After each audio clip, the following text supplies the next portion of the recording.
तो दोस्तों NIACL यानी कि the new India assurance company limited ने अपने क्वार्टर 3 के नंबर को डिस्क्लोज कर दिया है। तो चलिए देखते हैं क्या है क्वार्टर 3 के नंबर्स के अंदर, क्योंकि नंबर्स देखने में बहुत ज़्यादा मिक्स है। याद रखिएगा ये इंश्योरेंस कंपनी के नंबर्स है, तो बहुत ज़्यादा आपको अच्छे से देखना होगा, तभी जाकर आप समझ पाएंगे कि नंबर्स कैसे हैं। चलिए मैं आपको समझाने की कोशिश करता हूँ, अच्छे से समझिएगा।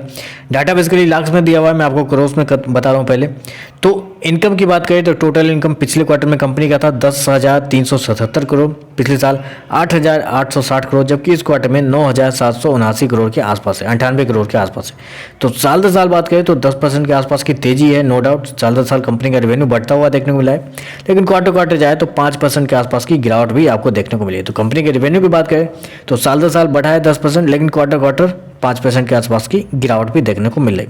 चलिए कंपनी के खर्चे देखते हैं क्या हुआ है। पिछले क्वार्टर में 8,849 करोड़ खर्च किए थे, पिछले साल 8,767 करोड़, जबकि अभी देखें तो 9,022 करोड़ के आसपास कंपनी के खर्चे देखने को मिले। तो कंपनी के खर्चे जो हैं वो इस क्वार्टर में थोड़े से ज़्यादा है पिछले क्वार्टर के मुकाबले, जबकि पिछले क्वार्टर के मुकाबले कंपनी का रेवेन्यू कम है, जो कि उल्टा हो गया है। तो इस वजह से कंपनी का जो प्रॉफिट है वो थोड़ा सा दबाव में आपको देखने को मिल रहा है।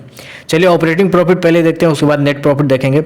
पिछले क्वार्टर में कंपनी का ऑपरेटिंग प्रॉफिट 1,527 करोड़ था, पिछले साल 93 करोड़, अभी देखें तो 775 करोड़। तो क्वार्टर बात करें तो क्वार्टर ऑलमोस्ट 50% के आसपास की गिरावट है कंपनी का प्रॉफिट के अंदर, जबकि साल दर साल जाए तो साल दर साल 800% के आसपास की तेजी आपको देखने को मिली है कंपनी के प्रॉफिट के अंदर। चलिए कंपनी का नेट प्रॉफिट क्या है पहले वो देख लेते हैं, फिर NPA देखते हैं, फिर क्या होता है कंक्लूजन वो करते हैं। नेट प्रॉफिट की बात करें तो पिछले क्वार्टर में कंपनी का नेट प्रॉफिट 41 करोड़ था, पिछले साल 493 करोड़, जबकि अभी देखें तो 745 करोड़ के आसपास कंपनी का प्रॉफिट बना है। तो क्वार्टर बात करें तो क्वार्टर कंपनी का प्रॉफिट बढ़ा है। साल दर साल बात करें तो साल दर साल भी कंपनी का प्रॉफिट बढ़ता हुआ नजर आ रहा है। NPA की बात करें तो NPA देख लेते हैं क्या है। पिछले क्वार्टर में कंपनी का NPA 1.17 हुआ करता था, अभी 1.15 है, जबकि पिछले साल 1.25 के आसपास था। तो ओवरऑल NPA के अंदर भी एक अच्छा खासा सुधार है। EPS की बात करें पिछले क्वार्टर में 0.31 था, बढ़ के 4.47 हो चुका है, जबकि पिछले साल 3.05 के आसपास था।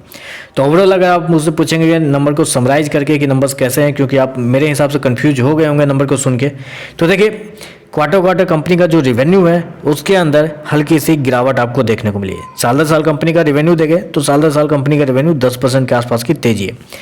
कंपनी के प्रॉफिट की बात करते हैं, ऑपरेटिंग प्रॉफिट देखते हैं, तो ऑपरेटिंग प्रॉफिट क्वार्टर कंपनी का जो है वो देखा जाए तो वो बढ़ता हुआ देखने को मिला है, लेकिन साल दर साल बात करें तो वो गिरता हुआ देखने को मिल रहा है। नेट प्रॉफिट की बात करें तो नेट प्रॉफिट साल दर साल और क्वार्टर दोनों बढ़ता हुआ देखने को मिला है। NPA की बात करें तो NPA के अंदर भी एक अच्छा खासा सुधार है। तो बहुत सारे ग्रीन टिक लग रहे हैं, इसका मतलब ये है कि नंबर थोड़े से पॉजिटिव साइड पे जाते हुए आपको देखने को मिले। लेकिन मैं आपको याद दिला दूँ कि इस शेयरों के अंदर जो गिरावट यूजुअली देखने को मिल रही है वो बजट के बाद देखने को मिली है, क्योंकि बजट में आप सभी को बताया कि बहुत हैविली मतलब बहुत बुरी तरीके से गवर्नमेंट के थ्रू एक प्रस्ताव जारी किया गया था, जिसमें जितने भी इंश्योरेंस कंपनी है उन लोगों के लिए थोड़ा सा लॉस वाली बात हुई थी। तो इस हिसाब से देखें तो उनकी वजह से ऑलरेडी शेयर ऊपर के लेवल से ऑलरेडी करेक्शन में है, लेकिन मुझे नहीं लगता कि अब करेक्शन होना चाहिए यहाँ से, क्योंकि नंबर्स थोड़े से अच्छे यहाँ पे देखने को मिल रहे हैं। तो हो सकता है इस नंबर के बाद एक अच्छी खासी तेजी आपको देखने को मिल सकती है शेयर के अंदर। तो बस आज के लिए बस इतना ही। वीडियो पसंद आए तो लाइक कीजिएगा, साथ में साथ चैनल को सब्सक्राइब जरूर कीजिएगा। धन्यवाद।